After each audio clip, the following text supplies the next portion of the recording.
El martes pasado habíamos comenzado a ver lo que es la transformación inversa y pues, habíamos visto que algunas transformaciones lineales podemos convertir el dominio y a partir de convertir el dominio, ya que nos pasamos al codominio, estamos en las imágenes, podemos encontrar una transformación inversa que nos permita devolver esas imágenes a su estado original. Y comenzamos a ver un ejemplo. De hecho, se nos acabó la sesión en casi al final de este ejemplo, en el cual tenemos esta transformación T que va de R3 a matrices triangulares de orden 2 y que estábamos invirtiendo. Lo que hicimos para investigar si esta transformación era o no invertible fue armar la matriz asociada, la que tenemos aquí. Una vez que realizamos eso, vimos que efectivamente existía inversa y la transformación inversa pues nos permite ya deducir que la transformación T es inyectiva, es suprayectiva y por lo tanto sí existe una forma de regresar del codominio. Es decir, si con T pasamos de R3 a las matrices, con la inversa podemos devolver los vectores a su estado original. Bien, tomando en cuenta esta situación, entonces nos quedamos hasta aquí con el cálculo de la matriz inversa. Y lo único que nos hace falta es el pasito final de encontrar la regla de correspondencia. Bueno, aquí vamos a tomar en cuenta una cuestión rápida. Primero, la matriz asociada a la inversa es de la base B a la base A. Eso quiere decir que ahora vamos a utilizar la base B que con la cual estábamos trabajando, la cual anoto aquí rápidamente, eran estas matrices. Por comodidad, pues habíamos elegido la base natural.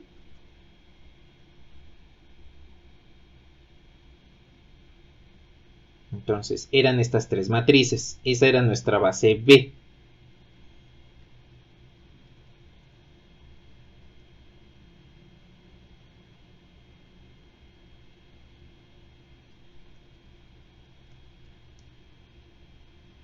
Ahí está.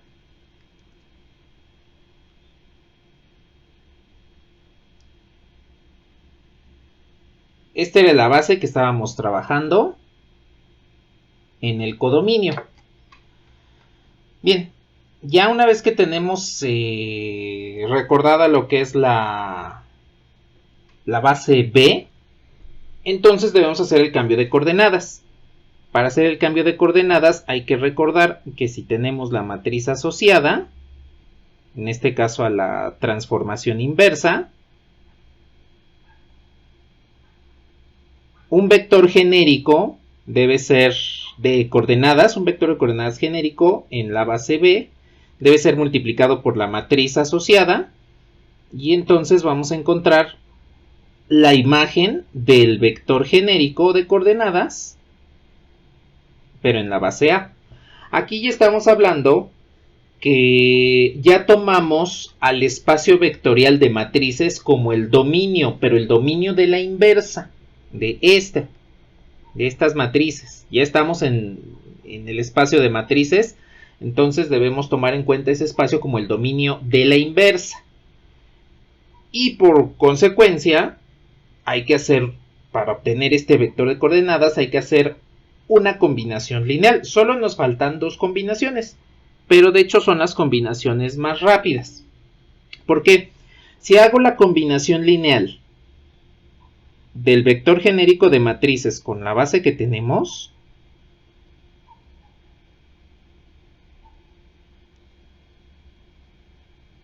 aquí está la primera coordenada por la primera matriz, segunda por segunda matriz.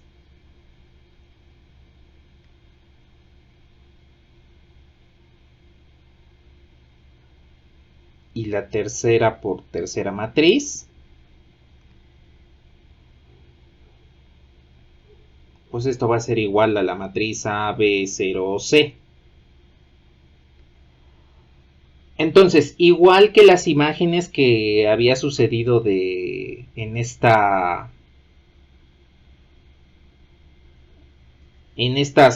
transformaciones de la base del dominio de T, aquí vamos a tener una combinación lineal bastante sencilla. Si ustedes suman todas las matrices, les va a quedar alfa, beta, 0, gamma, y esto tiene que ser igual a B, 0, C.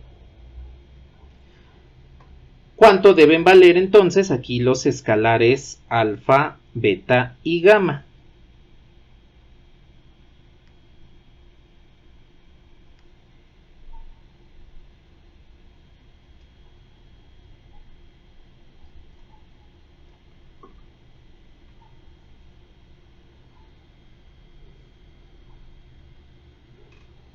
Alfa es igual a A. Beta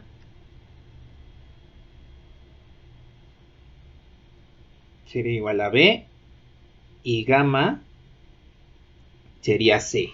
Entonces, igual que con las imágenes anteriores, nos damos cuenta que el uso de las bases naturales nos simplifica rápidamente los cálculos. Ahora, en este momento, pues sí, podemos usar bases naturales, no hay ningún problema. Ya más adelante, más o menos como a finales de abril, vamos a ver que no necesariamente usar bases naturales es el mejor camino cuando estemos hablando de producto interno. Pero hasta que lleguemos a esas situaciones que nos daremos cuenta de esto. Por lo pronto, sigamos usando las bases naturales. Bueno, ya que tenemos esta situación, ya podemos hacer el producto del vector de coordenadas genérico en el dominio de la inversa por la matriz asociada y aplicar la transformación. Entonces, le dejo por aquí. A ver, nuestra matriz asociada,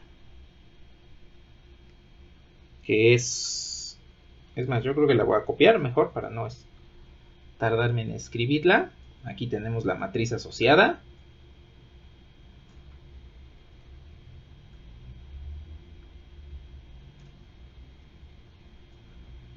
Ahí.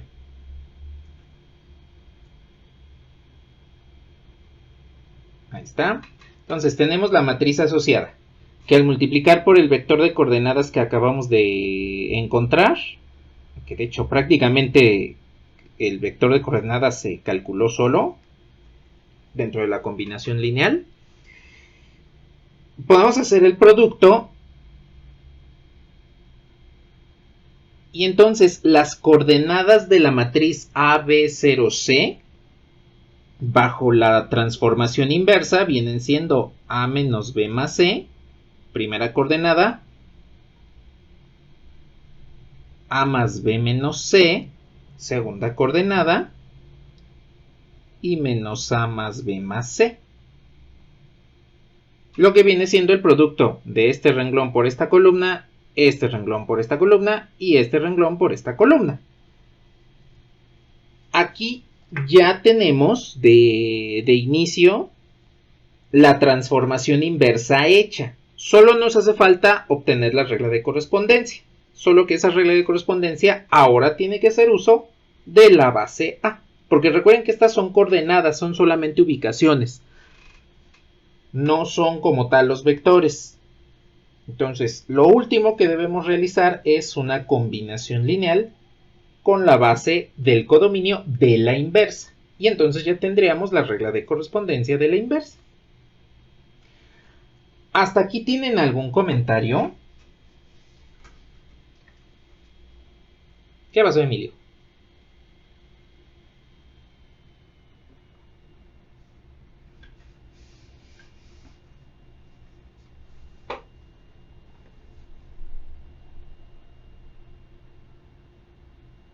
Porque es el vector genérico del codominio. Bueno, más bien del dominio de la inversa. porque en esta transformación, en la original vamos de R3 a matrices triangulares.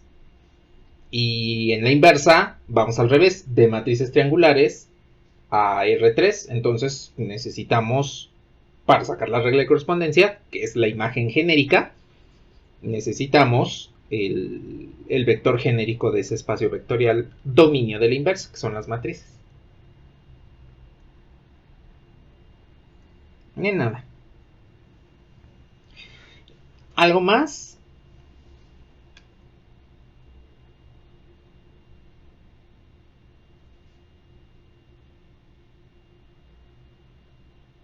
Bueno, indíquenme cuando le podamos bajar para que ya hagamos la última combinación lineal.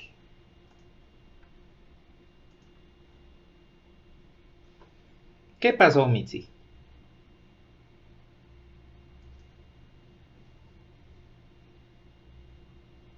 Ajá, exactamente, la base del codominio de T.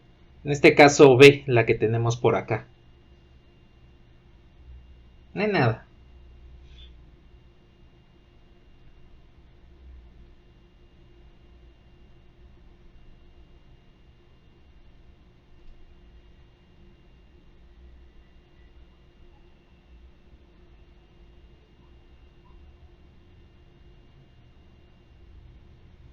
Vale, a ver.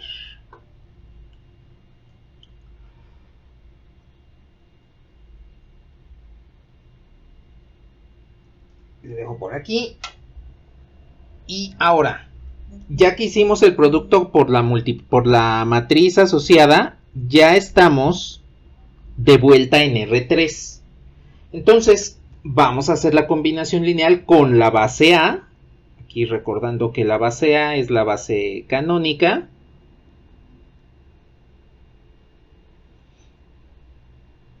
Vector I.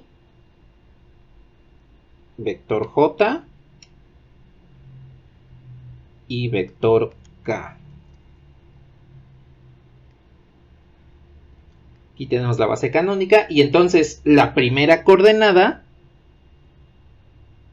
que es un medio de A menos B más C, se multiplica por el primer vector de la base. La segunda coordenada, que viene siendo un medio de A más B menos C, se multiplica por el segundo vector de la base.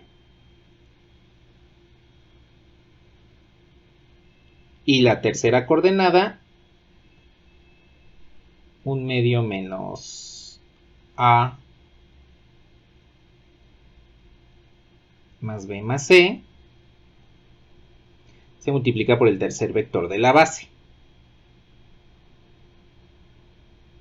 Esto pues viene siendo la imagen inversa de la matriz AB0C. En esencia esta ya es la regla de correspondencia. Pero recuerden que para que tengamos, digámoslo de alguna forma, una manera compacta de la regla como tal, hay que reducirla. Aquí ustedes van a darse cuenta de algo muy curioso. Esto solo se presenta si usan las bases canónicas.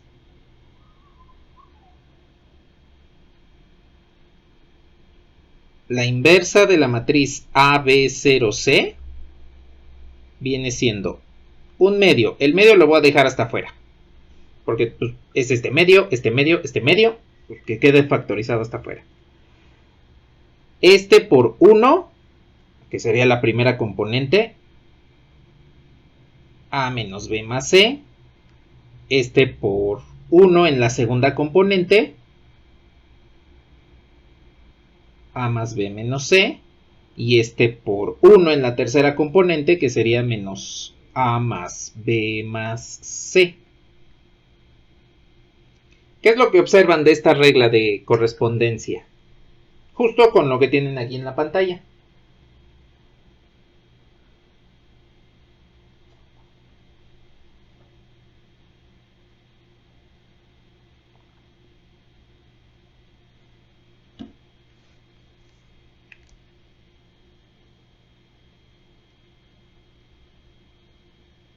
Es la misma multiplicación que la que tenemos acá.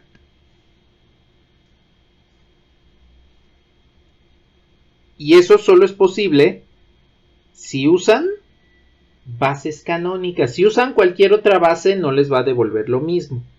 Solamente con bases naturales o canónicas va a suceder eso. Que los coeficientes que aparecen en la multiplicación del cambio de coordenadas de la transformación lineal, pues van a ser los coeficientes que van a aparecer en la regla de correspondencia. Pero les reitero, eso solo lo pueden observar cuando están trabajando con bases naturales, con bases canónicas. Otras bases no les va a devolver lo mismo. Y ahora, bueno, viene una cosa importante. ¿Cómo sabemos que es correcto eso? Hay dos formas de hacerlo. La primera es que multipliquemos las matrices asociadas entre sí y verificar si nos devuelve la identidad. Si es así, significa que sí tenemos la inversa. La otra es que tomemos imágenes de la base, de las que ya teníamos anteriormente, y las transformemos mediante esta. Si nos devuelven los vectores que efectivamente habíamos utilizado, pues significa que la transformación lineal es correcta, la regla de correspondencia. Entonces, vamos a realizar esa situación. Voy a ir por los vectores de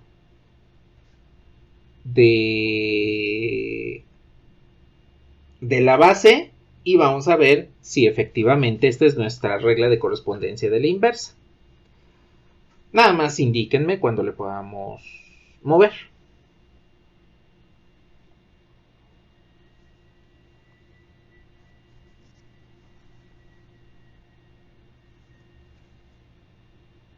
¿Qué pasó?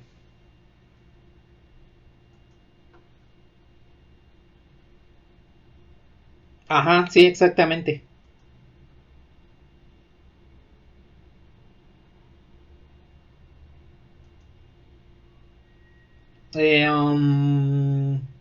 Son más bien la primera base que utilizamos. Entonces, digámoslo así.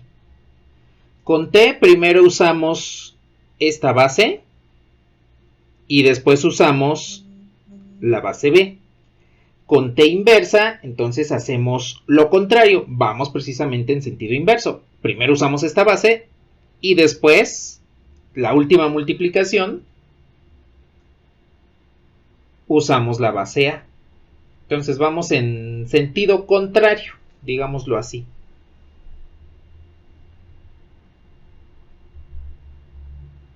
De nada.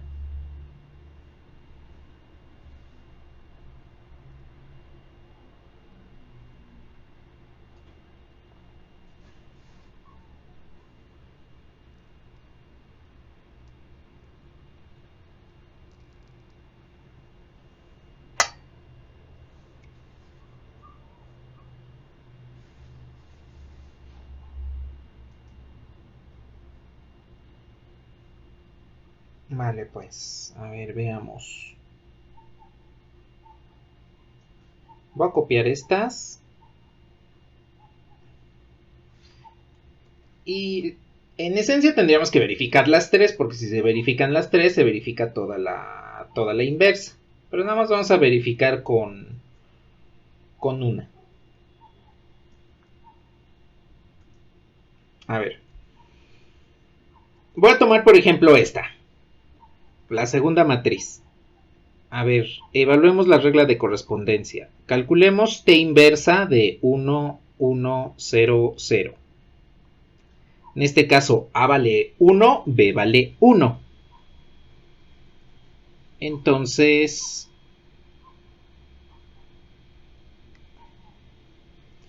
veamos. A ver, evaluando entonces esta regla de correspondencia, arriba, ¿qué les da? En la primera componente, A vale 1, B vale 1 y C vale 0.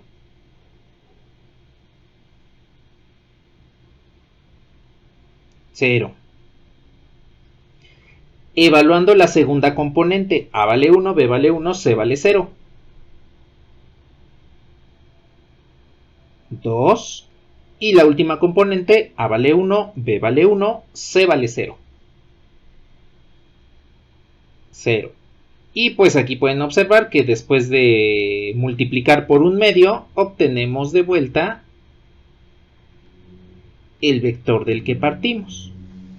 Y entonces, efectivamente, tenemos que esta transformación t es invertible, por lo tanto, podemos decir que t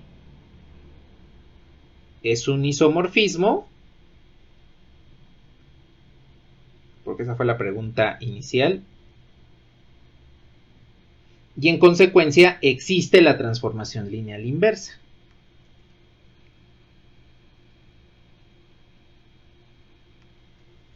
Y la tenemos por acá. Esta es la regla de correspondencia de la inversa.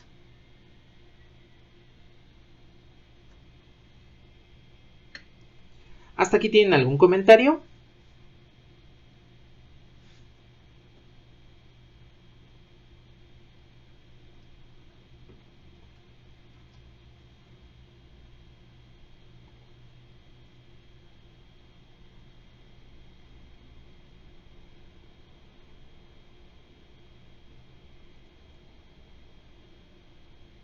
Ajá, sí, exactamente.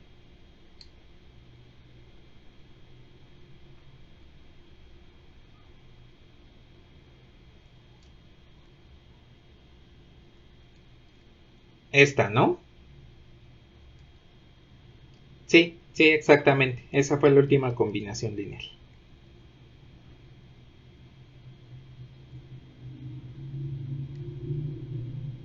De nada.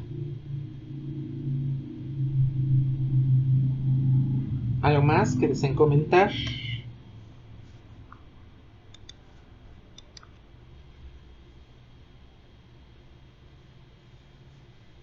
Sí, sí, esto último es nada más comprobar que efectivamente tenemos la inversa correcta.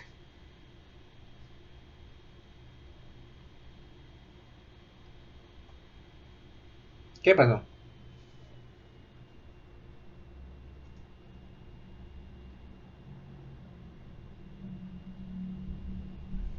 Ajá, sí, sí, exactamente. Simplemente hubiéramos concluido T no es isomorfismo y por lo tanto no existe la transformación inversa.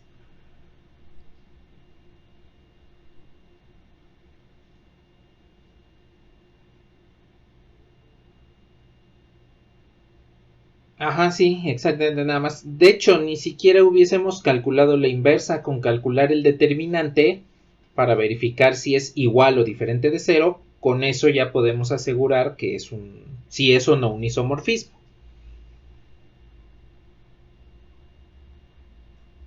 De nada.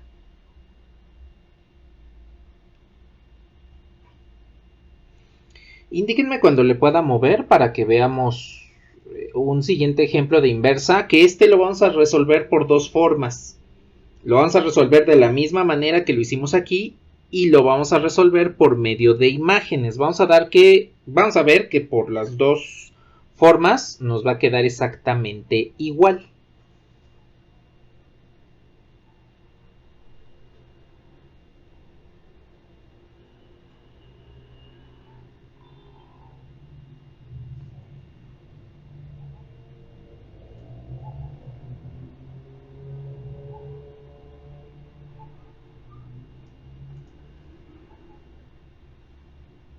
Sí, sí, es exactamente lo mismo. Nada más que ahí los coeficientes que aparecen aquí en la regla de correspondencia y los que aparecen acá arriba en la multiplicación matricial ya no van a ser los mismos, ya van a cambiar. Pero seguiría siendo el mismo proceso.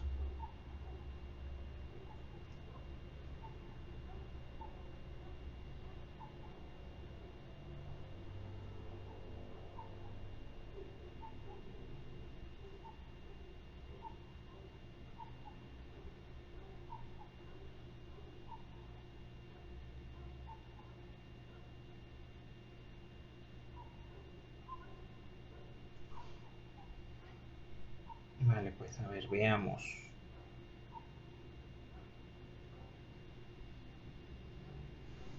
Vamos a calcular la inversa de esta transformación lineal. A ver, aquí sí directamente. Calcula la inversa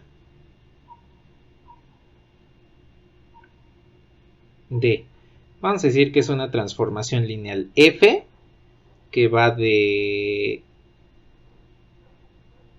R2 a R2. Su regla de correspondencia es la siguiente.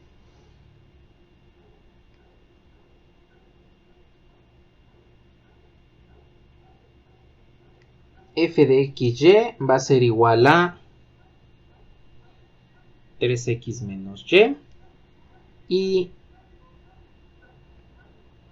2x menos y.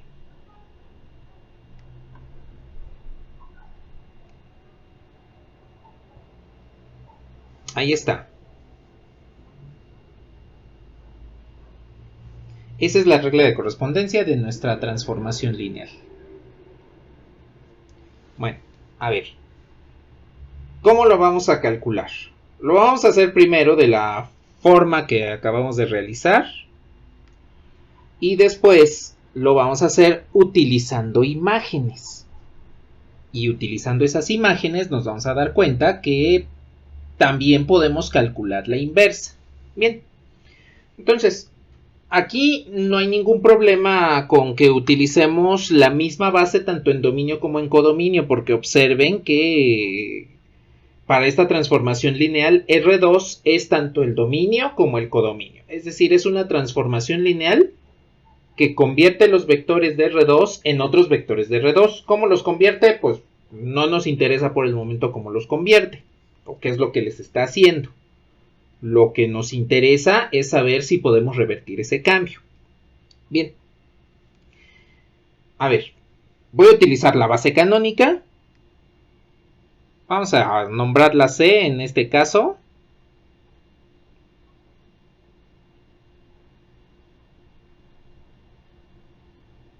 Ahí, se me fue colocar el resto de notación. Ahí tenemos la base canónica. La vamos a usar tanto en dominio como en codominio. Entonces, calculemos las imágenes. ¿Cuánto les da la imagen de 1, 0?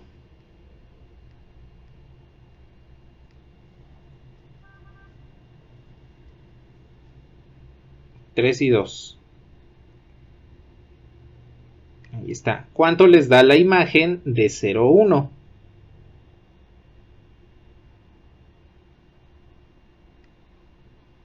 Menos 1, menos 1. Vale. Bien. Ya que tenemos las imágenes, pues hagamos el cálculo de la expresión como combinación lineal. Alfa 1 por 1, 0. Más alfa 2 por 0, 1.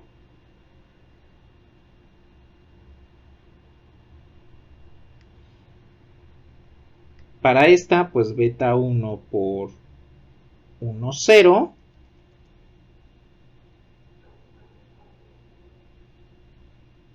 Más beta 2 por 0, 1. A ver, de este par de combinaciones lineales, ¿cuánto les devuelve los valores de los escalares?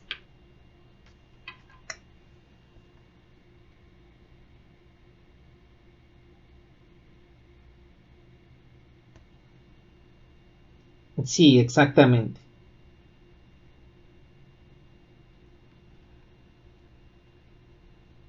Alfa 1 es 3 y alfa 2 es 2. Ese es el primero. ¿Y del segundo?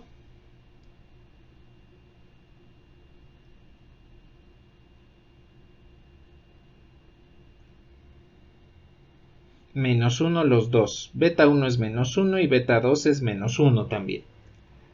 Vale, entonces ya tenemos nuestras combinaciones lineales construidas y resueltas. Bien, hay que construir la matriz asociada e invertirla.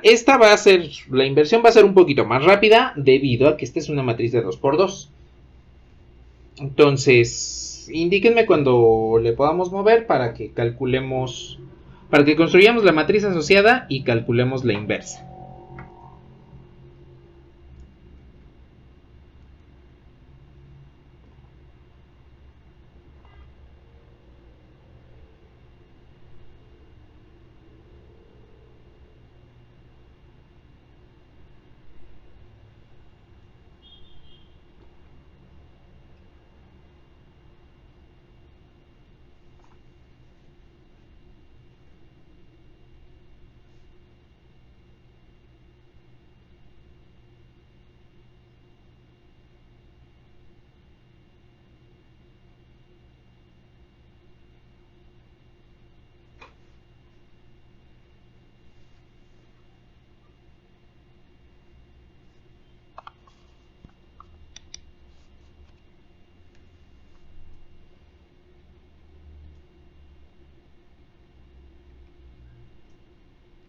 Le dejo por aquí. A ver, nuestra matriz asociada entonces es la siguiente. La matriz asociada F referida a la base C tanto en dominio como en codominio viene siendo 3, 2 la primera columna y menos 1 la segunda columna. ¿Cómo calculamos la inversa de una matriz de orden 2?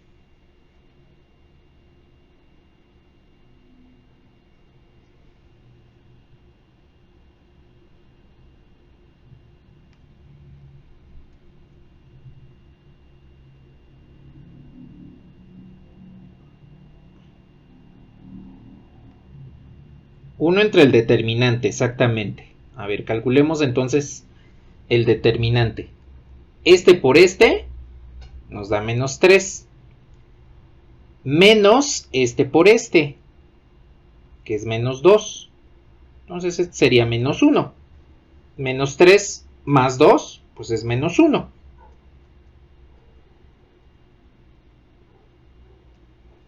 Entonces, 1 entre el determinante. 1 entre menos 1. Después,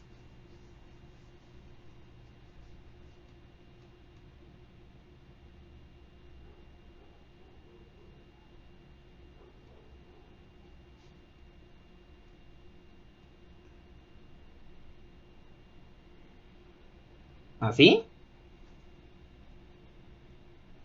No, se lleva su signo. Esos dos se intercambian, así directamente se intercambian. Menos 1 y 3. Los que cambian de signo son los restantes. 1 y menos 2. Ahora, si simplificamos ese 1 entre menos 1, pues 1 entre menos 1 es menos 1. Menos 1 por la matriz nos quedaría 1, 2, menos 1, 3. Menos 3. Menos 1, menos 3. Porque estamos multiplicando por el 1 entre menos 1, que es menos 1. Y entonces ya tenemos aquí lo que viene siendo la inversa. Ahora, si hacen la multiplicación, este por este, después este por este, segundo renglón por la primera columna, segundo renglón por segunda columna, van a verificar que les devuelve la matriz identidad. Entonces, ya tenemos la matriz invertida. Aquí ya está, la inversa. ¿Qué necesitamos hacer ahora?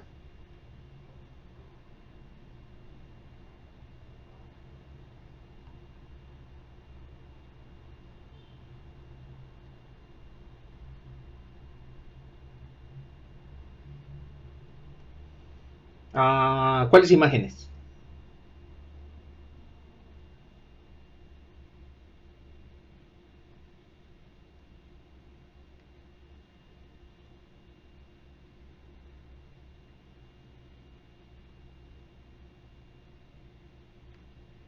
No, pero esas ya las tenemos acá. Fue lo primero que calculamos.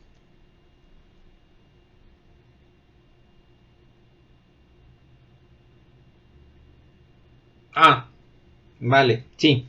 Entonces, la imagen en este caso ya del dominio de la inversa, para pasar hacia el codominio de la inversa, es decir, de volver al estado original. En este caso, pues es R2 a ambos lados. Entonces, de todos modos, vamos a hacer la combinación lineal. Alfa 1, 0. Bueno, alfa aquí ya nada más lo voy a llamar beta 0, 1. Con el vector genérico de R2, que sería XY.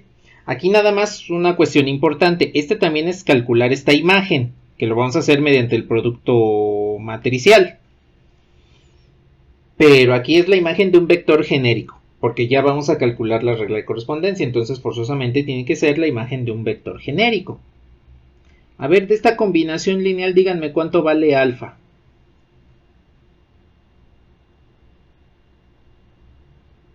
X. ¿Y cuánto vale beta? Y. Vale. Hacemos el producto matricial. 1, 2, menos 1, menos 3. Multiplica X por Y. Y tenemos X menos Y. 2X menos 3Y. Y bueno, como habíamos dicho, ya una vez que hacemos el producto matricial, encontramos que estas son las coordenadas de la imagen. Hay que hacer combinación lineal con la base del codominio de la transformación F inversa. Aquí pues tenemos que es el mismo espacio vectorial, estamos usando la misma base.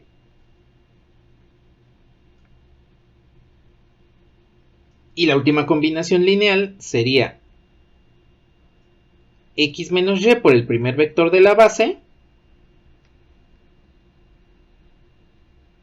más 2X menos 3Y por el segundo vector de la base.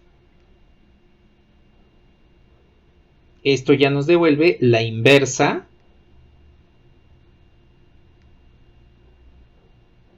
de XY. Y bueno, como lo habíamos comentado, como estamos usando las bases naturales, en este caso la base canónica de R2, esta sería directamente la regla de correspondencia, porque al reducir esta combinación lineal, entonces tendríamos X menos Y como primera componente y 2X menos 3Y como segunda componente. Esta es la regla de correspondencia de la inversa.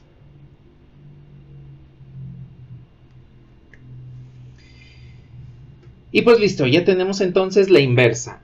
Es una forma, pues, como lo hemos visto, utilizando matriz asociada para poder encontrar la regla de correspondencia. Hay otra forma y es aplicar directamente el concepto de la inversa y las propiedades de la transformación lineal.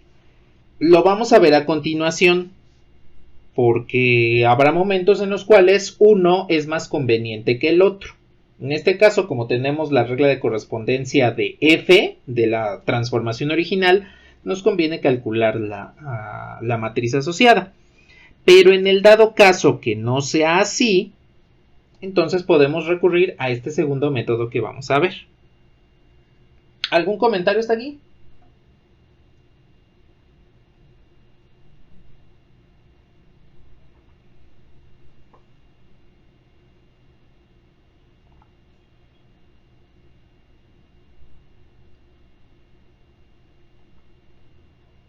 Bueno, nada más indíquenme cuando le pueda mover y vemos qué pasa en este segundo método.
Vale, a ver.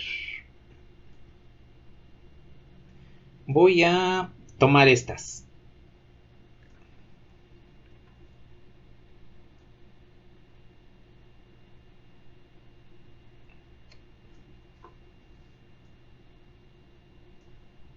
A ver, nada más las voy a poner en una sola fila.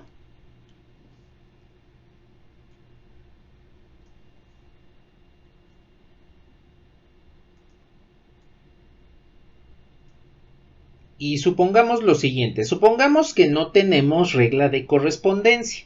Nos dicen, existe una transformación lineal f tal que conocemos algunas de sus imágenes. ¿Cuáles? Pues estas dos. Vamos a decir que conocemos esas dos imágenes. Obtén la regla de correspondencia de la inversa. Una de dos. Podemos comenzar a formar la matriz asociada, no hay ningún problema, y aplicar lo mismo que aplicamos hace un rato.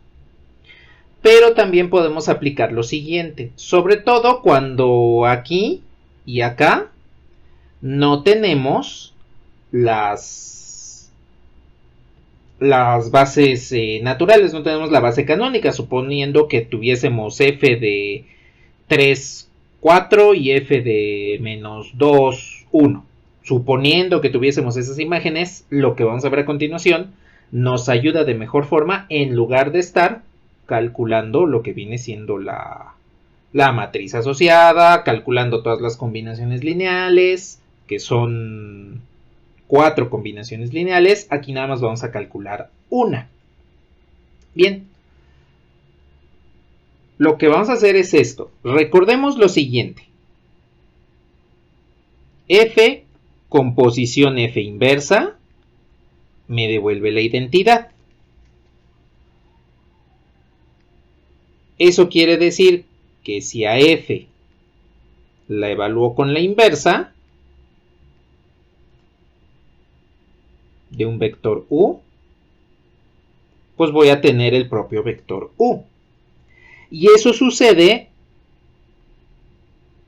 de manera un tanto conmutativa. Y digo un tanto porque en el caso de este ejemplo sí va a ser completamente conmutativo, debido a que el dominio y el codominio de la transformación F son el mismo espacio, son R2. Pero si son espacios vectoriales diferentes, entonces ahí hay que tener cuidado en cuál espacio vamos a caer. En este caso tendríamos esto. Bueno, observen que estas f de u las podemos tomar como que son esta y esta. Entonces, si yo le aplico a cada una de estas imágenes que ya conocemos la transformación inversa, f inversa de f de 1, 0, la aplico de un lado de la igualdad, pues la tengo que aplicar del otro lado de la igualdad.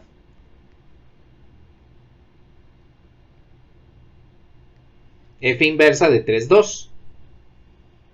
Hacemos lo mismo con la otra. F inversa de f de menos 1, menos 1, no es cierto, de 0, 1. Entonces le aplicamos la inversa del otro lado. La inversa de menos 1, menos 1. ¿Qué es lo que nos debe dar directamente en esta f inversa evaluada con f?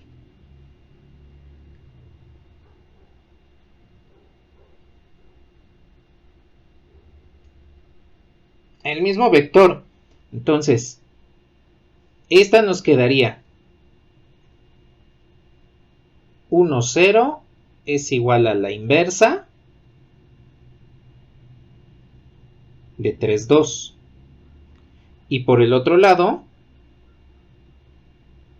0, 1 es igual a la inversa de menos 1, menos 1. Ahora, eso pues por por aplicación del concepto de la inversa es correcto, aunque aquí podrían decirme, bueno, pues sí, pero no me resuelve nada, porque pues tengo los mismos vectores 1, 0, 0, 1, 3, 2, menos 1, menos 1. Y eso es cierto, pero recuerden que podemos aplicar las propiedades de la transformación lineal. Voy a ir bajando poco a poco. Entonces, voy a bajar las imágenes nada más, voy a ocultarlas.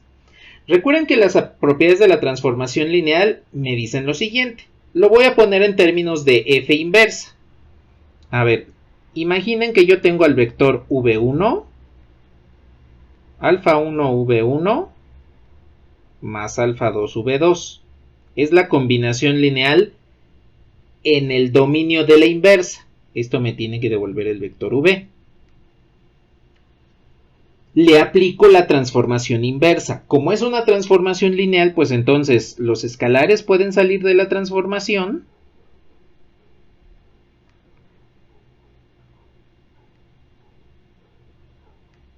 y la suma se separa.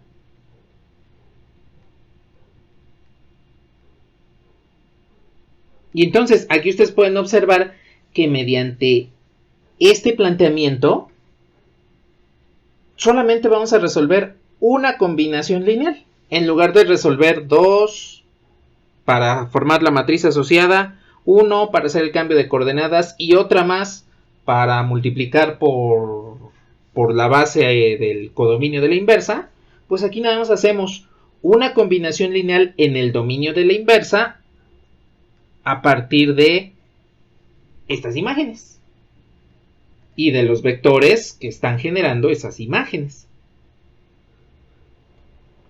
Si yo sustituyo esos valores, observen que el sistema de ecuaciones que nos va a quedar es el siguiente. Nos quedaría primero en el dominio de la inversa, alfa 1 por el vector 3, 2 más alfa 2 por el vector menos 1, menos 1. Esto tendría que ser igual al vector XY, que sería el vector genérico. Es el único sistema de ecuaciones que vamos a resolver. Ahora, aquí no es directo, no es la solución directa como en el caso anterior. Pero no importa porque es un sistema que podemos resolver rápidamente. Tengo 3 alfa 1 menos alfa 2 es igual a x. Y la otra ecuación sería 2 alfa 1 menos alfa 2 es igual a y. Resolviendo este sistema de ecuaciones, pues vamos a encontrar cuánto valen alfa 1, alfa 2 y solo los multiplicamos por la imagen. Las respectivas imágenes, ¿no? Alfa 1 por la imagen de v1 y alfa 2 por la imagen de v2. Indíquenme ahora sí cuando le podamos bajar para que ya resolvamos el sistema de ecuaciones completo.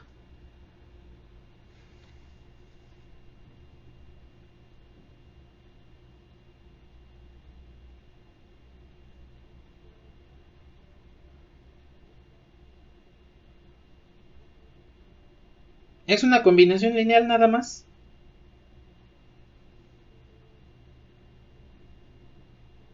Ajá, sí, sí, exactamente.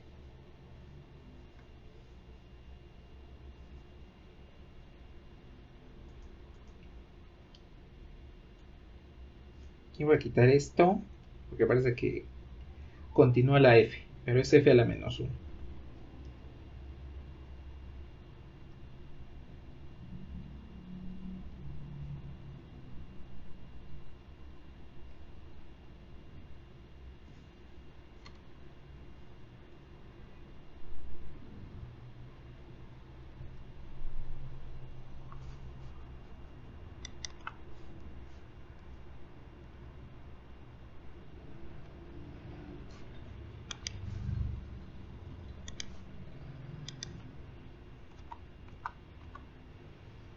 V1 pues es el primer vector que tenemos acá y V2 sería este otro, escritos de manera genérica.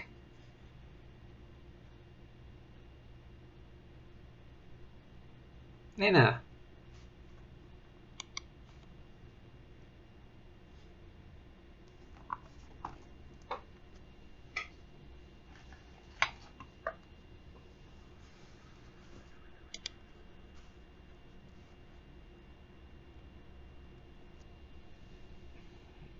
Vale. A ver. Vamos a resolver ese sistema de ecuaciones.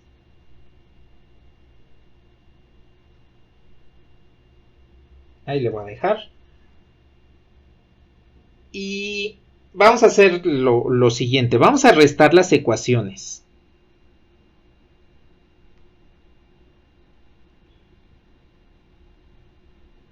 Aquí lo pongo de manera explícita. Resta de ecuaciones. Entonces, si resto 3 alfa 1 menos 2 alfa 1, me queda alfa 1.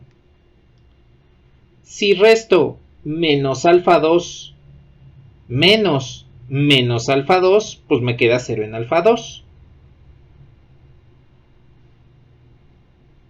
Y en consecuencia restamos x menos y. Entonces, al restar estas dos ecuaciones, podemos encontrar cuánto vale alfa 1. X menos y. ¿Hasta ahí todo bien?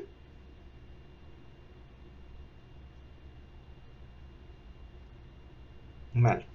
Ahora, la siguiente situación es un tanto más complicada.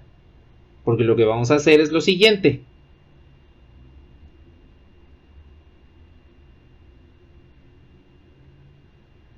Restar dos veces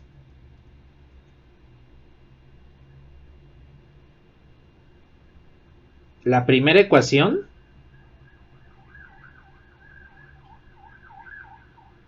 y 3 veces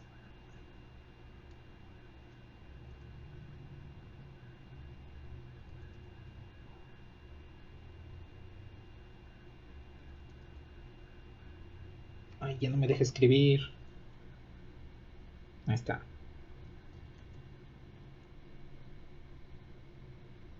La segunda ecuación. Y aquí le puse es y no es ec de ecuación.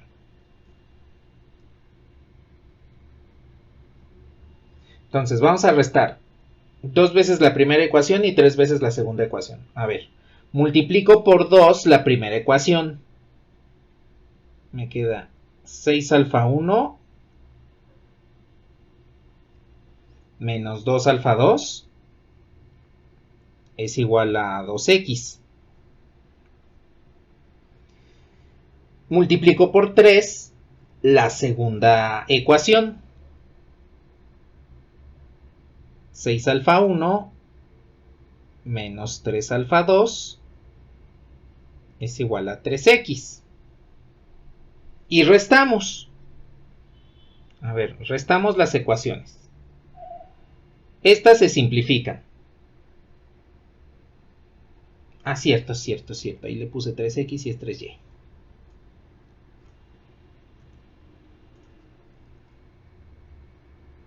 Ahí está. Entonces, restamos las ecuaciones y se simplifica alfa 1. Después, menos 2 alfa 2 menos 3 alfa 2, solo nos queda alfa 2.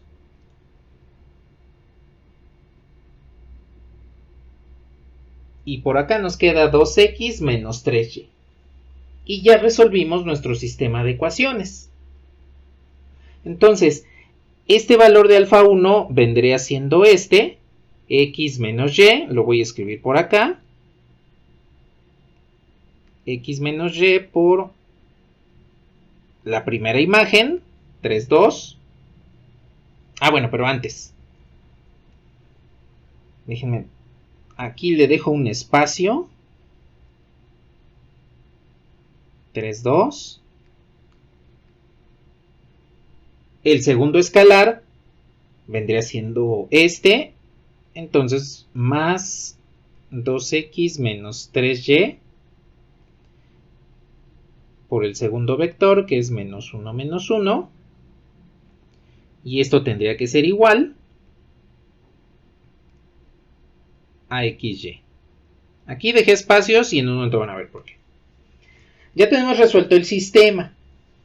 Entonces, ahora lo que vamos a hacer, ya que tenemos la combinación lineal resuelta, pues es aplicar la transformación f inversa, que es precisamente la regla de correspondencia que estamos queriendo calcular.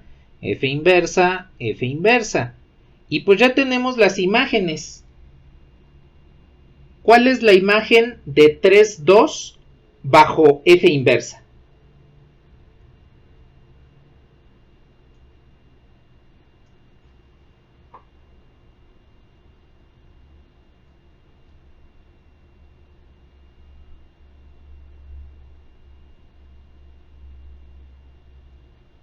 Cero, 1. ¿No es al revés?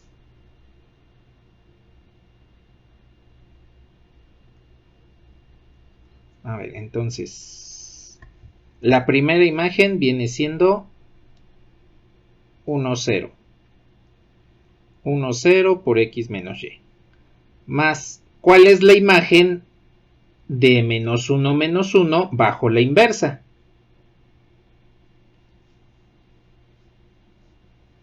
Esta sí es 0, 1.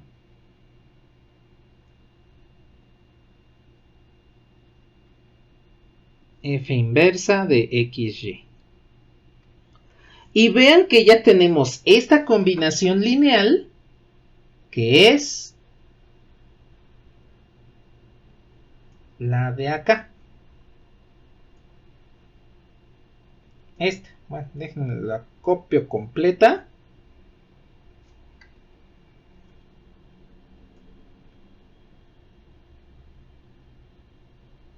Por aquí la voy a dejar.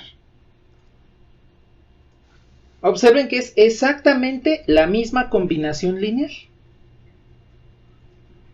Entonces, aquí lo único que hemos hecho es invertir la transformación, no utilizando la matriz asociada, sino directamente el concepto de la inversa, en el cual si yo tomo una transformación, una imagen f de un vector y le aplico su inversa, pues eso quiere decir que van a intercambiar los papeles. Ahora el vector del dominio de la original va a ser la imagen y la imagen va a ser el vector del dominio. Entonces, por cualquiera de los dos métodos pueden encontrar la transformación inversa. En este segundo, ¿cómo sabemos que la transformación inversa no existe? Pues porque al resolver este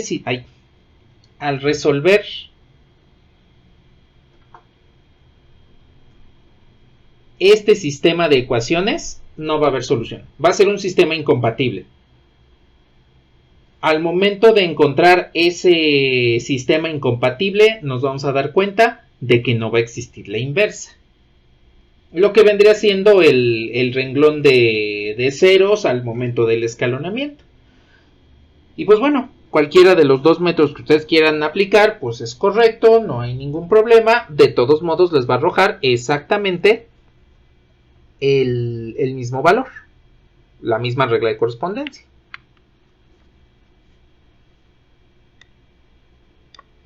¿Hasta aquí tienen algún comentario?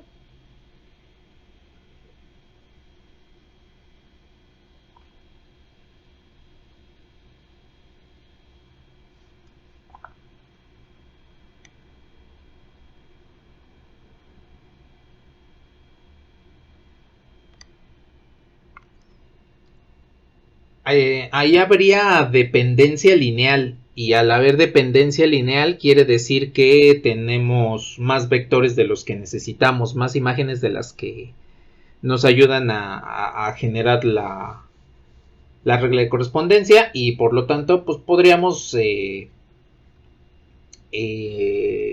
descartar alguna, siempre y cuando cuidemos la independencia lineal.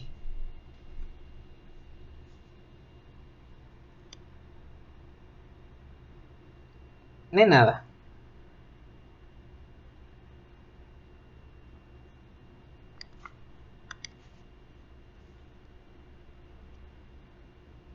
Porque ya las tenemos acá calculadas. Aquí arriba.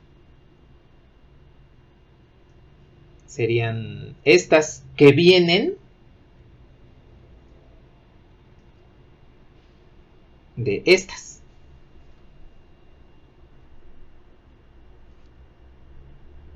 Ajá, sí, exactamente. De nada.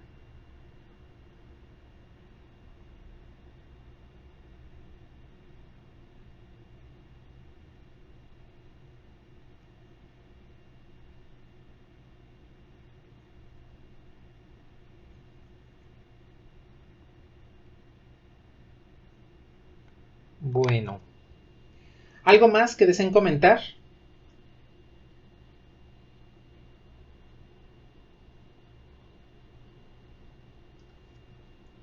Esto siempre se cumple. Lo único que hay que observar es que si la transformación lineal f está definida entre espacios vectoriales diferentes, esta identidad vendría siendo la identidad en el dominio y esta la identidad en el codominio de la transformación f.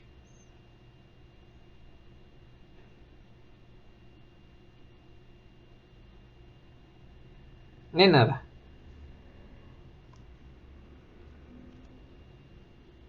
Sí. ¿Qué pasó, Emilio?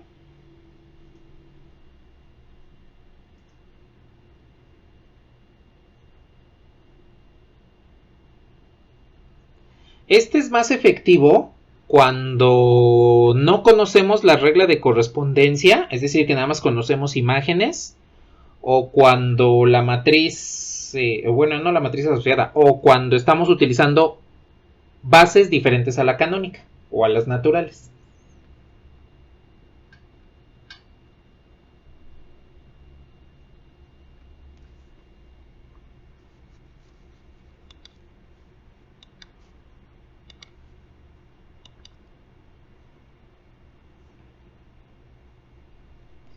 Sucedería exactamente lo mismo. Lo resolveríamos de la misma forma. La diferencia es que, por ejemplo, aquí la imagen nos quedaría otra cosa. No sé, por ejemplo, un polinomio x. Y acá esta imagen nos quedaría otro polinomio, ¿no? Por ejemplo, 1. Esa sería la única diferencia. Lo podemos aplicar de la misma forma. Nada más que las bases ahí tendrían el respectivo vector.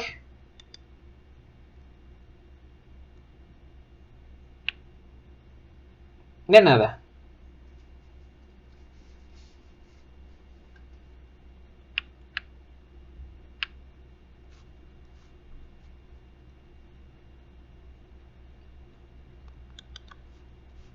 ¿Algo más que deseen comentar?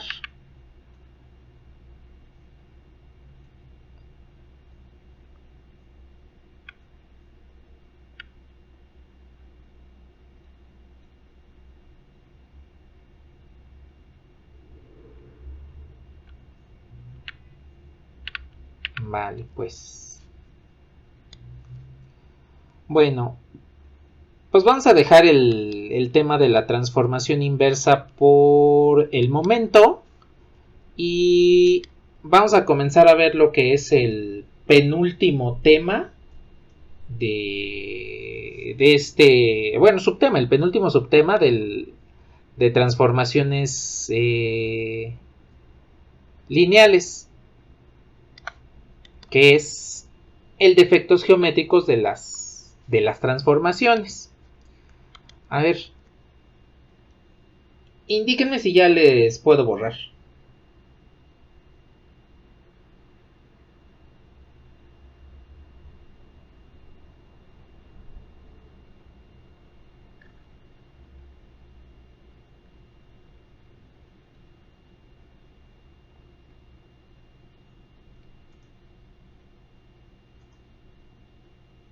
A ver, veamos.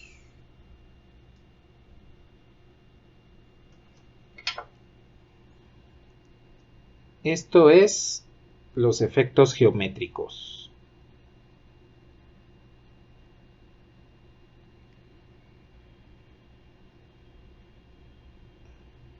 En este caso, nada más como comentario, solo vamos a ver transformaciones lineales que van de R2 a R2, no vamos a ver otro tipo de transformaciones. Existen las transformaciones de R3 a R3 que crean efectos geométricos, pero no las vamos a considerar en este momento porque nos haría falta por ahí algunas cuestiones respecto a producto interno, que pues obviamente todavía no lo hemos revisado. Bueno, a ver. Vamos a ver.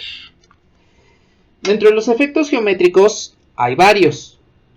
En esencia, tenemos como básicos los siguientes 4.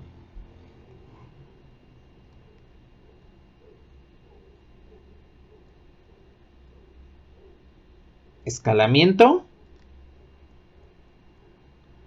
reflexión, rotación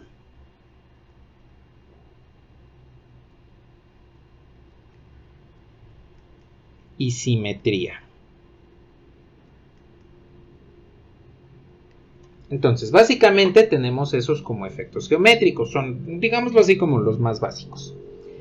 Bueno, lo que vamos a hacer a continuación es revisar cada uno de ellos y vamos a usar algunos de estos para tratar de realizar algún efecto geométrico en particular. Bueno, a ver, ¿cómo lo vamos a hacer? Tomemos en cuenta el escalamiento. Primero el escalamiento, que es el más simple. Como su nombre lo indica, el efecto geométrico de escalamiento lo único que hace es cambiar tamaño. Bueno, si tomamos en cuenta un escalar con signo negativo, lo que hace también es cambiar sentido. Entonces, el escalamiento lo único que hace es cambiar tamaño. Tamaño y sentido. Por ejemplo, un vector es nuestro vector u. Al multiplicarlo por un escalar, puede aumentar su tamaño, puede disminuirlo,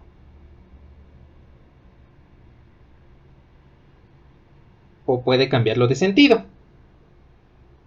De hecho, de ahí viene el nombre de escalar, del efecto geométrico de escalamiento, que lo que hace es cambiar el tamaño, cambiar la escala dentro del vector.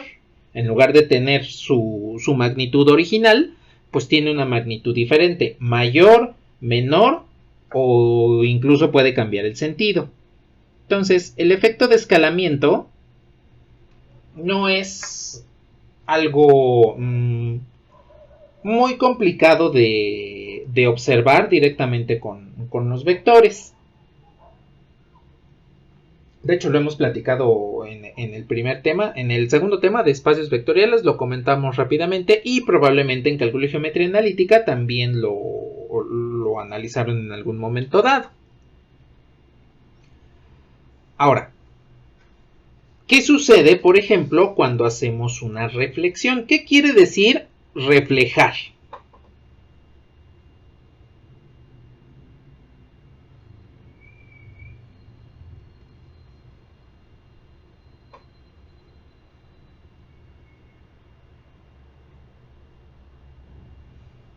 Sí, efectivamente. Tener exactamente la misma figura, pero en otra posición.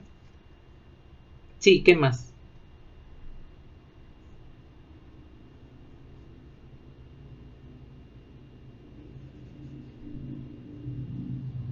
Sí,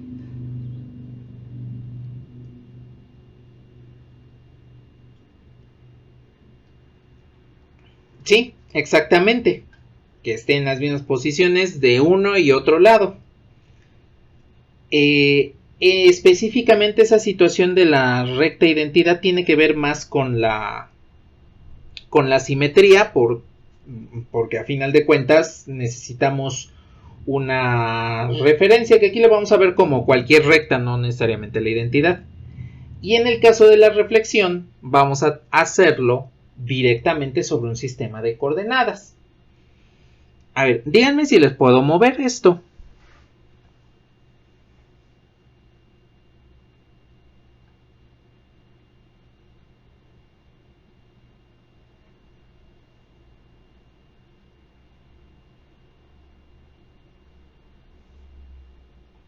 Vale, a ver. Vamos a ver qué pasa con la reflexión.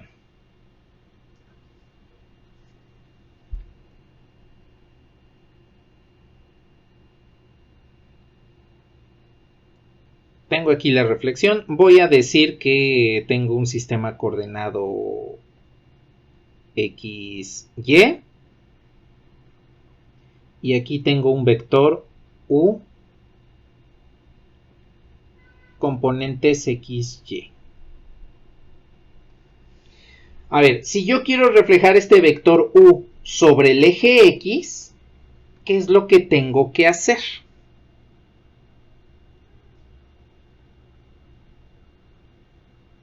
Cambiar de signo. No todas las componentes, pero sí una. Al reflejar sobre el eje x, lo que estamos haciendo es obtener este vector. Como si el eje x fuera nuestro espejo. Pues es una persona que se está viendo al espejo. Y t de u viene siendo el reflejo. Observen que aquí a diferencia del escalamiento, no se está cambiando la magnitud. La magnitud se va a conservar. Porque si precisamente es un reflejo, pues debe tener las mismas proporciones. Entonces la magnitud se va a conservar. Por lo tanto, lo que sucede aquí es que vamos a cambiar el signo. ¿A qué componente? A y. A la componente en y, exactamente. Si ustedes calculan el módulo de este vector y el módulo de este, pues es exactamente el mismo. La raíz de x cuadrada más y cuadrada. Entonces no estamos afectando la magnitud, solamente estamos afectando la orientación al momento de realizar esta reflexión. Bueno. Veamos qué pasa con esta otra. Otra vez, tengo el sistema coordenado XY. Y ahora tengo al vector U. Pero lo quiero reflejar sobre el eje Y. ¿Cómo quedaría reflejado sobre el eje Y?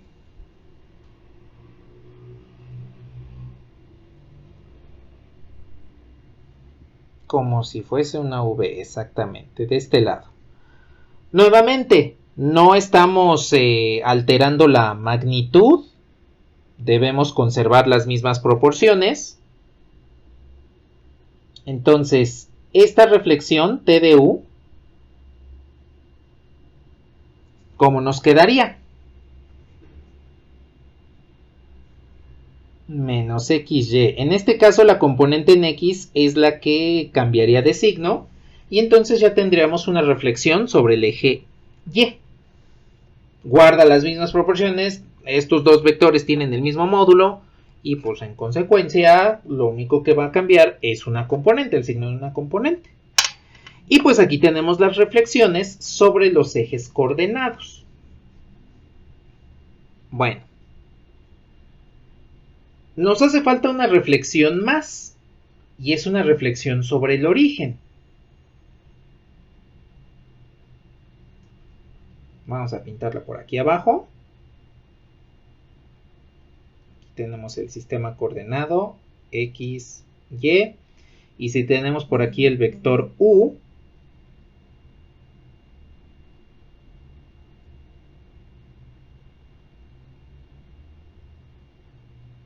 ¿cómo harían para reflejar U respecto del origen?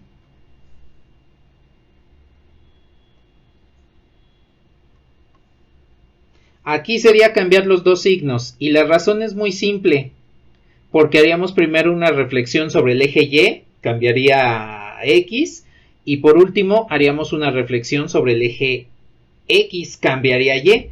Entonces, en este caso, la reflexión vendría siendo, la transformación, mejor dicho, vendría siendo menos X menos Y.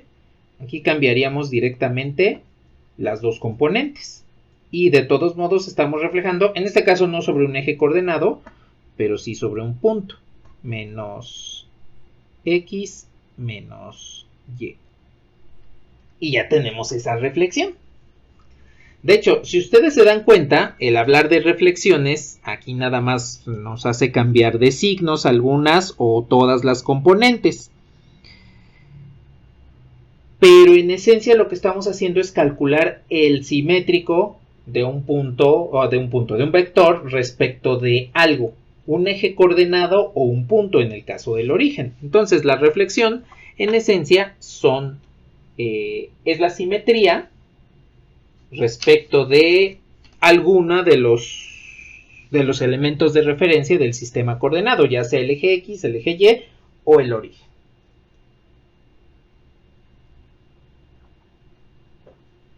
Bueno.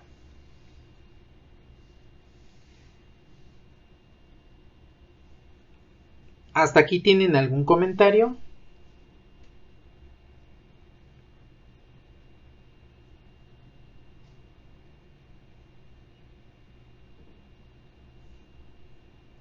Vale.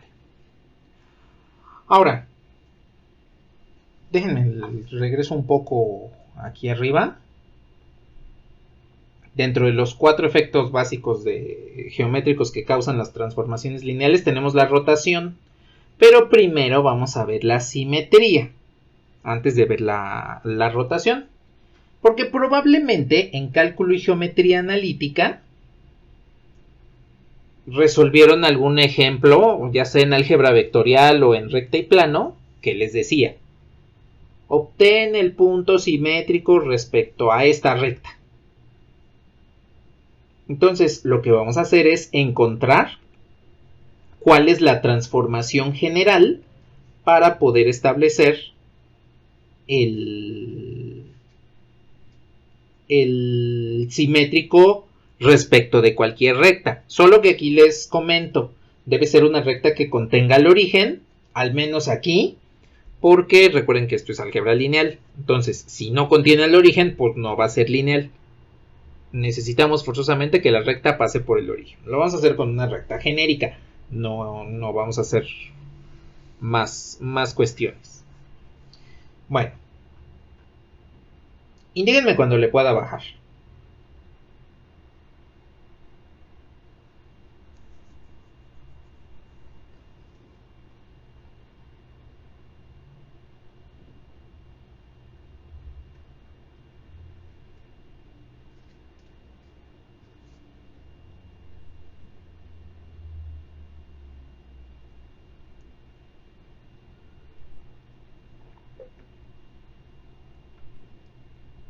A ver, pues veamos.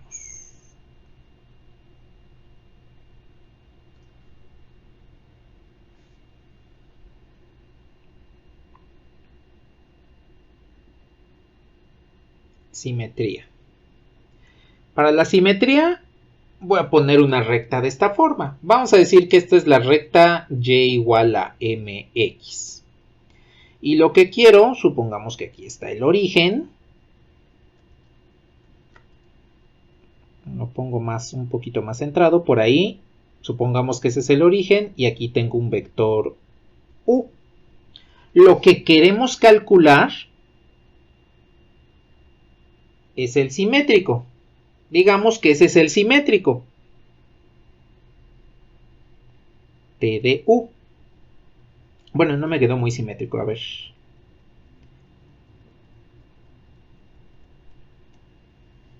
Lo voy a poner mejor aquí. Esta es la recta y igual a mx. Aquí tengo el origen. Este va a ser nuestro vector u.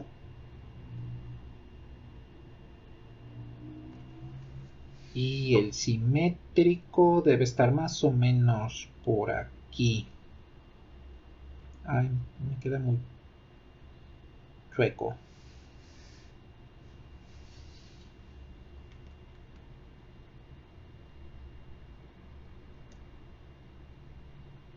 Algo así. Digamos que este es T de U, la que nos calcula el simétrico. Bueno. A ver, cuestiones rápidas de la simetría. Hay una recta que une estos dos. Aquí debe haber 90 grados.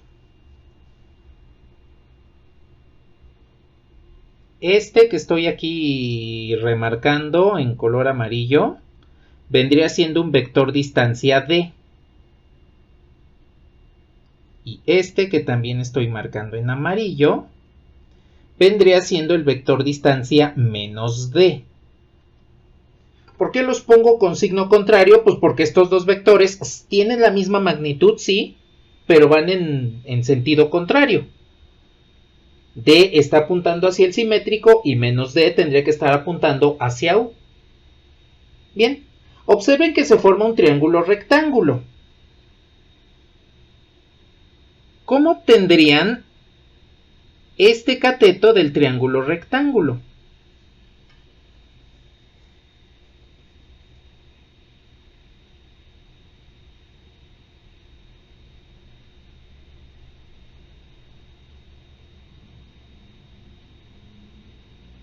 ¿Alguna idea de cómo obtenerlo?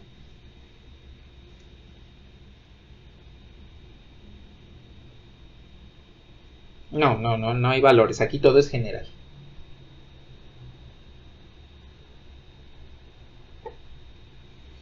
No, porque aquí necesitamos direcciones y Pitágoras solamente es con magnitudes.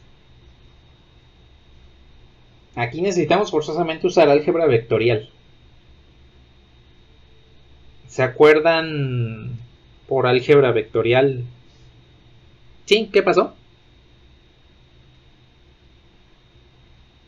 Una proyección, exactamente, tendríamos que proyectar el vector U, que es el que conocemos, sobre este vector en color lila, que pues vamos a ponerle nombre, vamos a decir que este es el vector W. Fíjense, primero, por suma de vectores, el vector W más el vector D nos devuelve el simétrico TDU. Eso es lo primero, que vendría siendo el triangulito de superior. El triángulo inferior es algo similar, solamente que W menos D nos devolvería U. Bien, lo que voy a hacer es lo siguiente. De esta ecuación vectorial voy a despejar D. Resto a ambos lados U y sumo a ambos lados D. Es decir, este D pasa de este lado sumando y U pasa de este lado restando para poder despejarlo. Y ahora lo que voy a realizar es sustituir D en la ecuación del simétrico, en la suma del simétrico. ¿Eso por qué lo vamos a realizar? Para calcular el simétrico con base en el vector U. El vector U y la recta y igual a mx es lo único que conocemos. No conocemos más, no conocemos W, no conocemos D y obviamente no conocemos TDU. Solo conocemos la recta y el vector U. Lo que está en color cian es lo que conocemos. Entonces es necesario que expresemos el simétrico en términos de lo que conocemos, no de lo que ignoramos. Entonces, vamos a sustituir W menos U igual a D en la expresión de TDU. Esto me queda W más D, pero D es W menos U y esto es igual a TDU. Por lo tanto, 2 veces el vector W menos el vector U tiene que ser igual a TDU. Y ahora, me dirán, pero pues dijo que debemos expresar en términos de lo que conocemos y a W no lo conocemos. Sí, pero precisamente podemos conocerlo a partir de una proyección, lo que se conoce como la componente vectorial. Entonces, este vector W no es otra cosa más que la componente vectorial de U en dirección de la recta.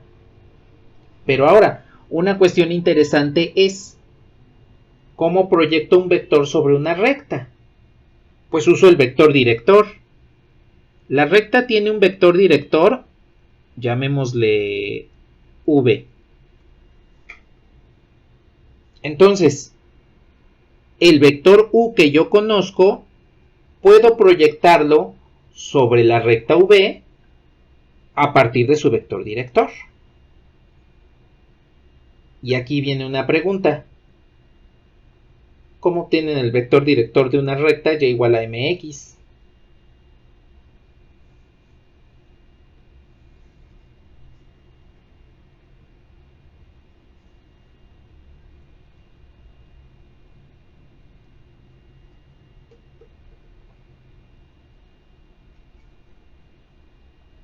¿Se acuerdan o no se acuerdan?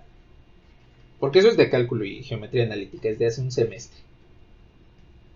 Si se acuerdan, no se acuerdan, no lo vieron, también puede ser eso.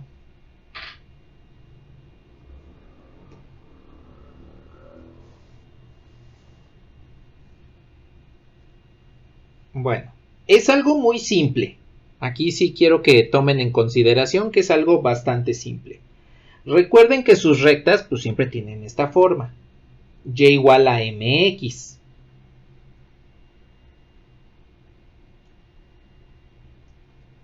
El vector v pues tiene dos componentes. La componente x y la componente y. Bueno, si de la recta ustedes saben que y igual a mx, entonces el vector director de la recta es x, y, pero y es igual a mx, y listo. Ya tenemos el vector director de la recta. No es otra cosa más que una sustitución. Ahí.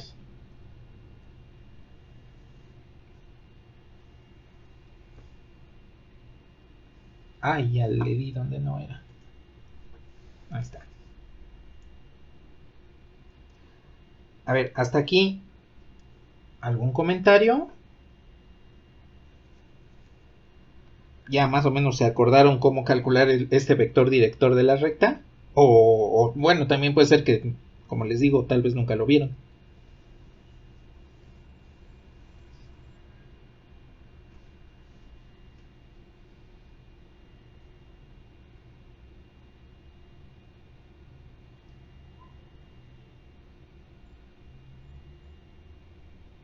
Bueno, pues ya tenemos entonces el vector director de nuestra recta. Digo, obviamente tienen que darle un valor a x. Aquí x debe pertenecer a los reales. Tienen que darle un valor, el que ustedes quieran, para que tengan el vector director. El vector director pues siempre tiene que ser constante. Siempre. Entonces, si quieren, podemos decir que x vale 1.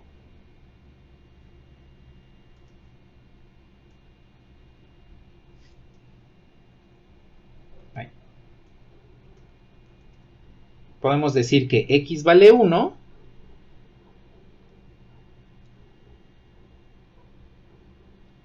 Y entonces ya tienen su vector constante director de su recta y igual a mx. 1, m.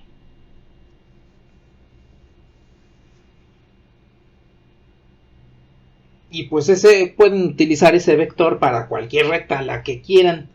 Vean que nada más tiene 1 y la pendiente, pues todas las rectas tienen pendiente, pueden usar la pendiente y ya con eso tienen su vector director de la recta.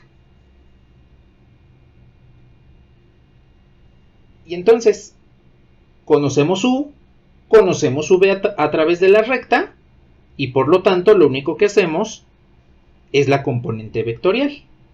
De esta forma, si queremos calcular el simétrico de cualquier vector respecto de cualquier recta que contenga el origen,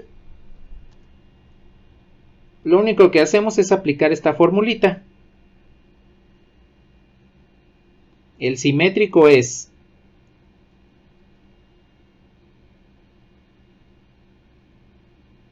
T de u es igual a 2 veces la componente vectorial de u en la dirección de v menos el vector u original. Y observen que v lo obtienen a partir de la recta. U es el vector que quieran transformar. Y pues la componente vectorial, ¿se acuerdan cómo calcular la componente vectorial?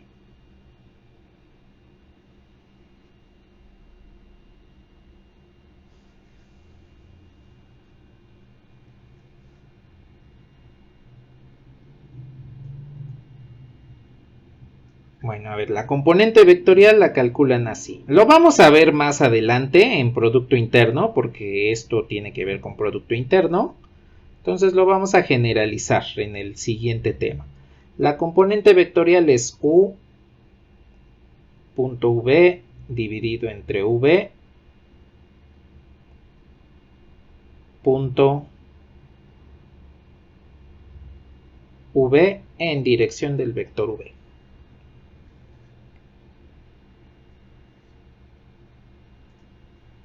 Y pues entonces con esto ya tienen una forma de calcular los simétricos.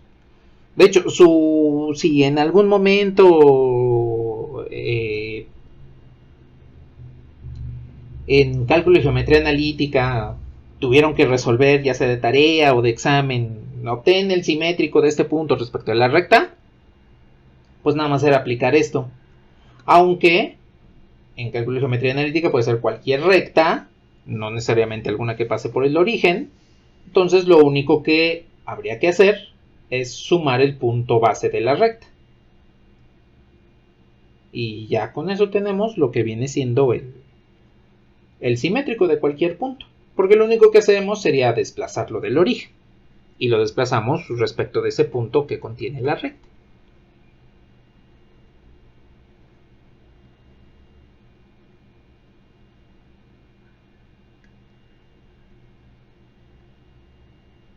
Bueno, ¿hasta aquí tienen algún comentario?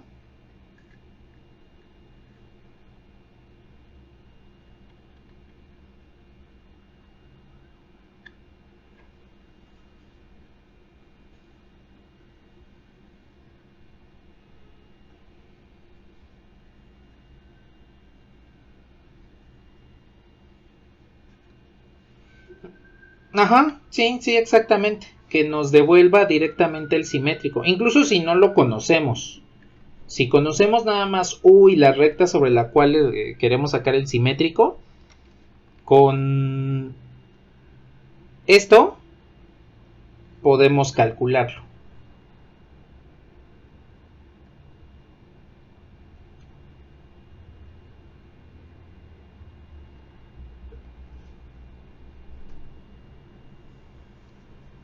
Ni nada. ¿Algo más que deseen comentar?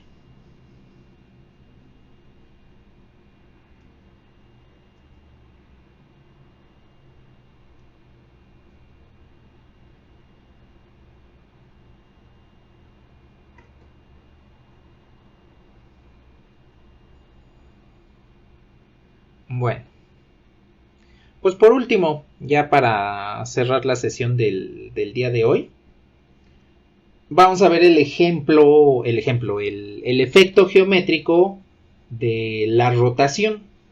Y entonces, tomando en cuenta la rotación, ya tendremos completo nuestro catálogo de efectos geométricos para poder calcular cualquier efecto geométrico que queramos. Entonces, indíquenme si le podemos bajar.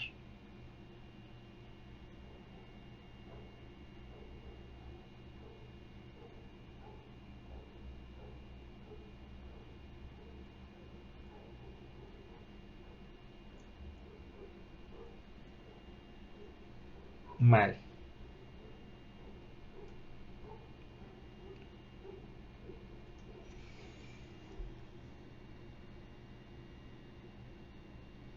Entonces, por último, la rotación.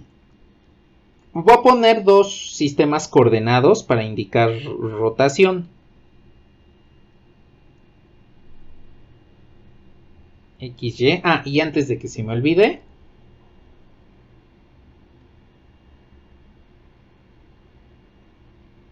necesitamos rotación antihoraria.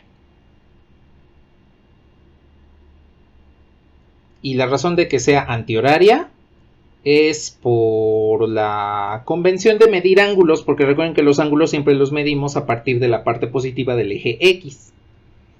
Entonces, ¿la rotación de qué trata? Bueno, tomemos en cuenta, por ejemplo, este vector. Vamos a decir que este es el vector Y.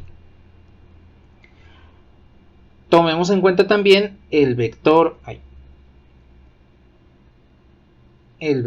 J. Bueno, pero para hacer la rotación, déjenme cambio este sistema de coordenadas un poquito,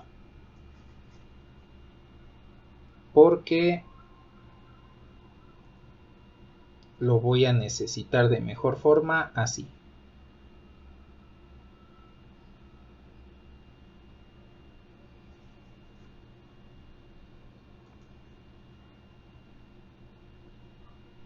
Este aquí sería entonces el vector J. Bueno, lo que queremos hacer con la rotación es lo siguiente. El vector Y debe convertirse en este. Vamos a llamarle aquí T de I.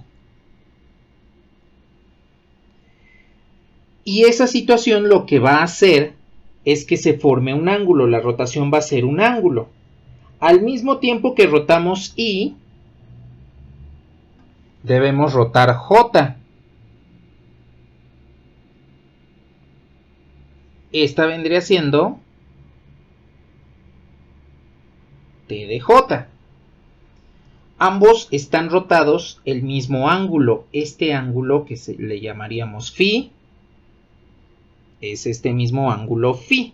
Ese es nuestro ángulo de rotación. Observen que va precisamente en sentido antihorario. Bueno, aquí la situación es cómo podemos encontrar la transformación que nos pueda ayudar a rotar. Voy a poner en esta forma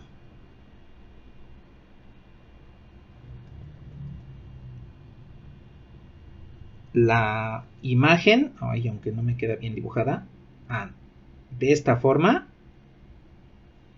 la imagen. Quiero preguntarles, ¿cuál es la magnitud del vector Y?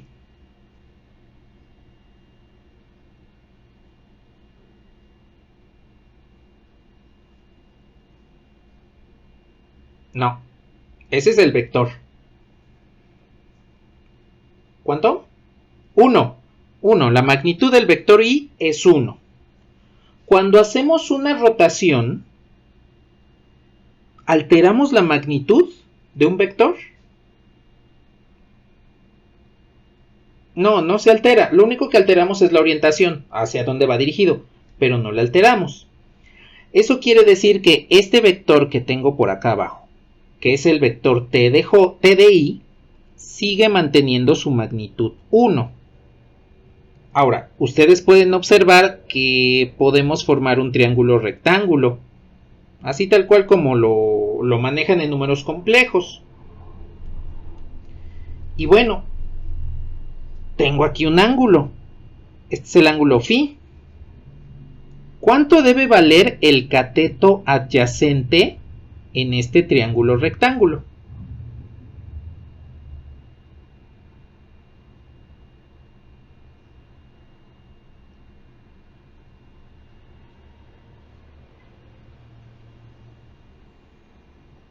Uno por el coseno de Φ. Exactamente. 1 por el coseno de Φ, que a final de cuentas es el coseno de Φ. Y este cateto,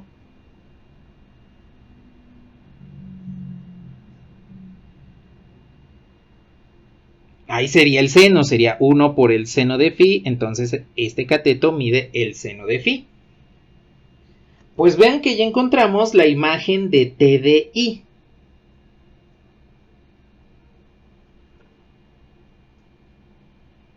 Porque este vector pues tiene componentes en X y en Y. Entonces aquí podemos decir que T de I, T del vector I, es igual a coseno de phi, seno de phi. Ya tenemos la primera imagen. Aquí dense cuenta que phi no me importa qué ángulo sea. Phi puede ser el ángulo que ustedes quieran. De manera general hemos obtenido la imagen del vector y cuando se está rotando. Podemos hacer lo mismo con el vector j, nada más que en el vector j nuestro triángulo rectángulo va a tener una posición diferente porque el triángulo vendría siendo este. Entonces, la imagen del vector j bajo la transformación de rotación, aquí tendría el vector t de j. J, ¿qué magnitud tiene?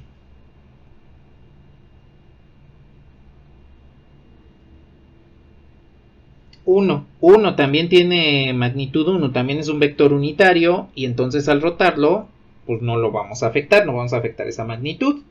El ángulo phi estaría en esta posición.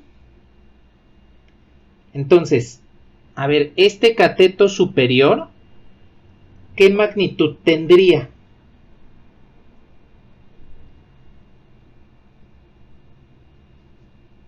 Seno de phi. Nada más que aquí voy a tomar en cuenta el signo. Observen que la imagen de I bajo la transformación de rotación cae en el primer cuadrante donde X y Y son positivas. Pero la transformación de J cae en el segundo cuadrante donde X, la horizontal, es negativa. Entonces voy a multiplicar por un signo negativo esta magnitud de seno de phi. Precisamente porque se encuentra en la parte negativa de X. En el caso de Y no pasa eso, porque la magnitud de este cateto, al ser el adyacente a phi, pues viene siendo coseno de phi. Entonces, bajo estos triángulos, observen que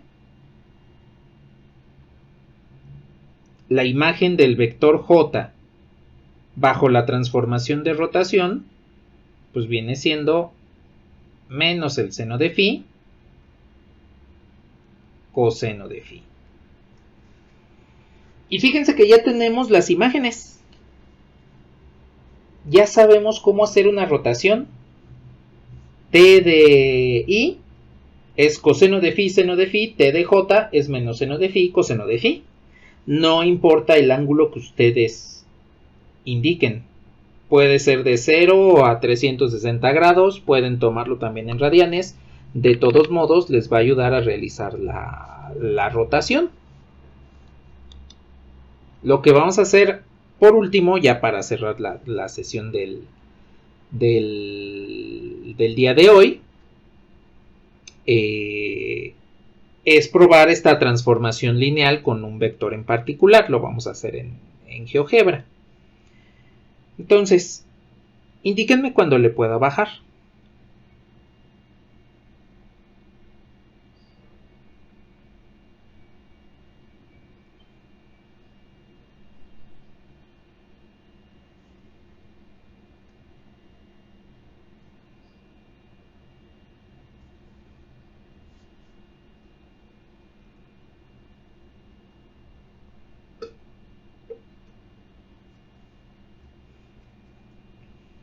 Vale, pues.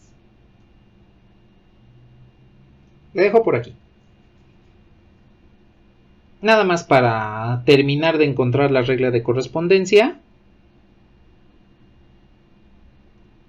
Si tomamos lo siguiente, X por el vector 1, 0, que es el vector Y, más Y por el vector 0, 1, que es el vector J, pues esto nos devuelve XY. Al aplicar la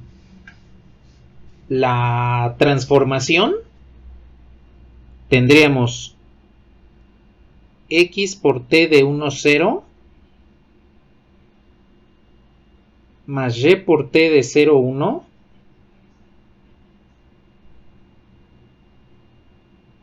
es igual a t de xy.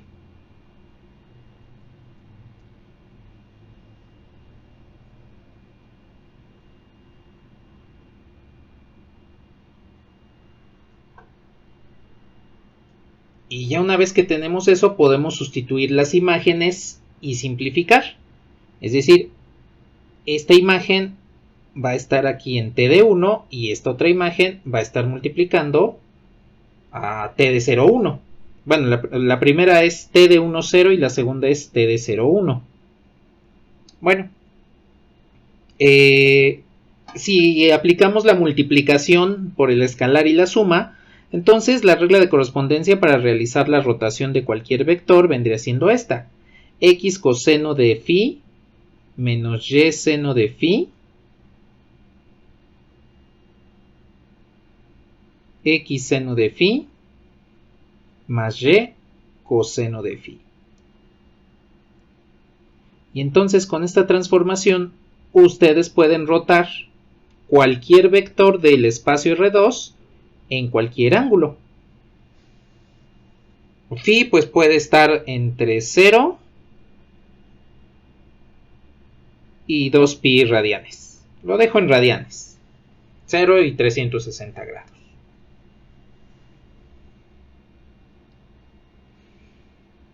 Pues listo, ya tenemos nuestra transformación que nos crea el efecto geométrico de la rotación. Entonces, ya nada más para finalizar en estos últimos 8 minutos de clase. Indíquenme cuando terminen de anotar para que nos pasemos a GeoGebra y veamos cómo esta transformación efectivamente nos crea el efecto de rotación.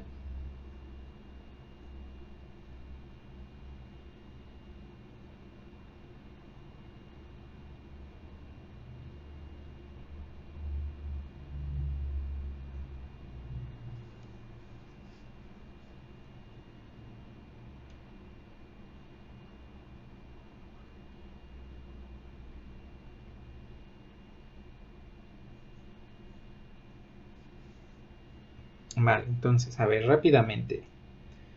Vamos a pasarnos a GeoGebra.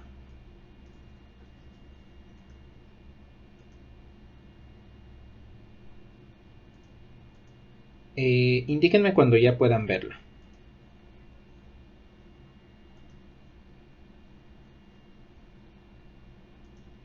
Vale, a ver, entonces. Voy a definir un vector. Un vector cualquiera, no sé. A ver, díganme un vector de R2.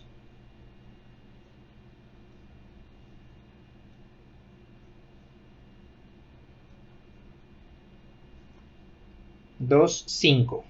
Vale, ahí está. Voy a dibujar una circunferencia.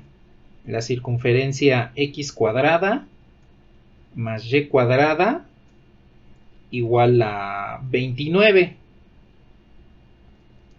Es igual a 29 porque pues esa es la magnitud de este vector u. Bien, lo que voy a hacer ahora a continuación es definir un deslizador de ángulo. Ahí lo tenemos. Ese es el que nos va a ir calculando nos va a ir controlando el ángulo que queramos rotar. Bien, y voy a poner la matriz de rotación. Aquí la voy a colocar como R nada más. Entonces, la matriz de rotación viene siendo la matriz asociada a la transformación de rotación, que en este caso pues son las dos imágenes que calculamos. El primer renglón vendría siendo coseno de alfa menos seno de alfa, y el segundo renglón vendría siendo seno de alfa coseno de alfa. Bien, aquí ustedes pueden observar cómo esta matriz de rotación me queda la identidad. Y pues es lógico, porque si yo un vector lo roto 0 grados, pues no le estoy haciendo nada. al multiplicar un vector por la identidad, pues no le estoy haciendo nada. Ah, bueno, pero me hace falta otra cosa. Me hace falta la imagen, porque no he calculado la imagen. Voy a poner U con subíndice R como el producto de R por el vector U. Ahora sí, ahí sí lo pueden ver. Como al multiplicar el vector U por la matriz asociada a R, que en este caso está en 0 grados, pues este vector imagen bajo R es exactamente el mismo vector U. Más, le voy a cambiar rápidamente el color para que se note que son dos vectores diferentes. Aquí lo pongo en rojo y U que se quede en negro. Observen qué es lo que pasa cuando muevo el ángulo alfa. Efectivamente es una rotación antihoraria. Entonces, si yo quiero rotar, por ejemplo, 45 grados el vector U, pues ajusto el ángulo a 45 y esa es la rotación. Esa es la rotación que nos crea. Observen que aquí en la matriz de rotación, en R, pues aparecen los senos y cosenos del ángulo de 45 grados, 1 sobre raíz de 2 en ambos casos. Si queremos, por ejemplo, rotarlo 60 grados, ahí está la rotación de 60 grados y aparecen los senos y cosenos de 60 grados. Coseno de 60, que es 0.5, un medio, y seno de 60, que es raíz de 3 sobre 2, 0.87. Y entonces con esta transformación, pues ustedes pueden rotar el ángulo que ustedes quieran, el vector que ustedes quieran. Observen, no le cambia el tamaño porque sigue contenido dentro de la circunferencia, pero sí le cambia su orientación. Y pues listo. Ya tenemos entonces una forma de poder encontrar los efectos geométricos principales dentro de R2, con la rotación, con la reflexión, con el escalamiento, con la simetría, pues podemos calcular cualquier efecto geométrico que queramos.